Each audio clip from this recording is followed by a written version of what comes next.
$2,500.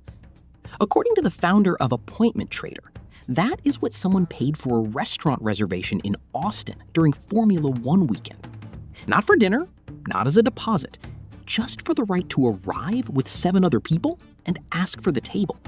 The restaurant did not set that price, and the seller did not own a single chair. They had simply secured a free booking, then sold access to the highest bidder. This is the restaurant reservation black market. Bots, brokers, fake names, and one very strange product. Because somehow, the same system that can make a free table worth thousands can also leave that table completely empty. A reservation is supposed to be a promise. The restaurant holds seats. The diner shows up. Usually, nobody owns anything and no money changes hands. That works until the promise becomes scarce. At popular restaurants, bookings open at one precise time, days or weeks in advance. In 2024, a reporter watched reservations at New York's Roscioli open at 10 in the morning. 6 minutes later, the restaurant was fully committed. A person can refresh quickly. A bot can check 10, 50, or 100 times every second, all day.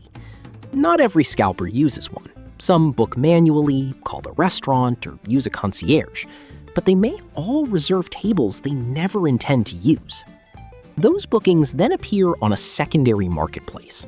A buyer chooses a table or bids for a restaurant and time. A seller secures the booking and sends the buyer the name to use at the door. The restaurant may expect Sarah, while Sarah is a man who bought the slot 30 minutes earlier.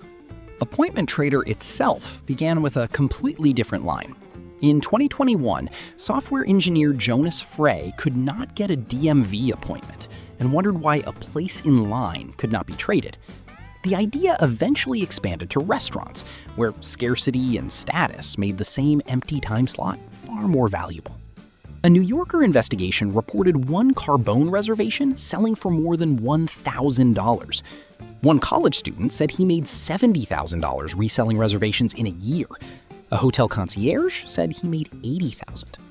But that concierge's profile also showed nearly 2,000 reservations that never sold. That last number explains why restaurants hate the system. If a reservation sells, an unknown guest may arrive under false details. If it does not, the restaurant can keep holding a table for someone who never planned to come.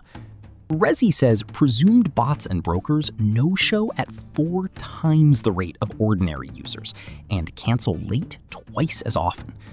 An empty table cannot be sold tomorrow.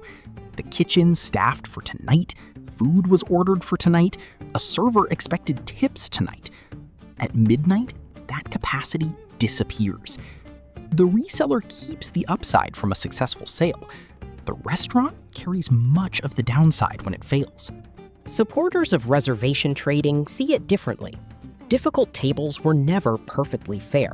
Wealthy diners already use personal connections, credit card concierges, hotel staff, and private clubs. A public marketplace makes the price visible instead of hiding access behind status. It can also let a genuine diner transfer a booking when plans change, rather than become a no-show. But that argument reveals the real product. People are not paying $2,500 for a beautiful confirmation email.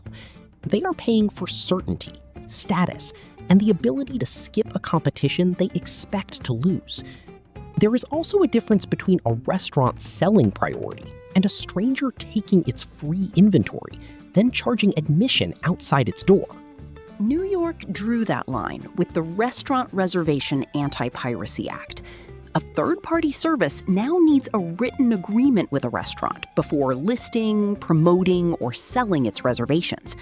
Violations can bring civil penalties of up to $1,000, accruing daily for each restaurant. The law does not ban every paid booking. Restaurants may authorize a marketplace, require a deposit, or sell a prepaid dining experience. The difference is consent and who receives the money. Restaurants are building technical defenses too. Platforms flag suspicious accounts. Some venues cap how many reservations one person can hold, require identification, or charge a small booking fee. One New York bar introduced a $2.50 fee per person, partly to verify real payment and contact details. Every defense adds friction for ordinary diners. Now you may need a card to reserve a free table, an ID to use it, and a fee to prove you are not software. That is how a simple reservation became a small financial market. The internet turned a host's reservation book into searchable inventory. Social media concentrated demand onto the same few restaurants. Bots made speed unequal. Resale platforms made the slot transferable. Once a free slot could move to the highest bidder, dinner got its own scalpers. The restaurant sells the meal, the scalper sells access, and the most valuable thing in the dining room may be the one thing nobody cooked, an empty chair with your name on it.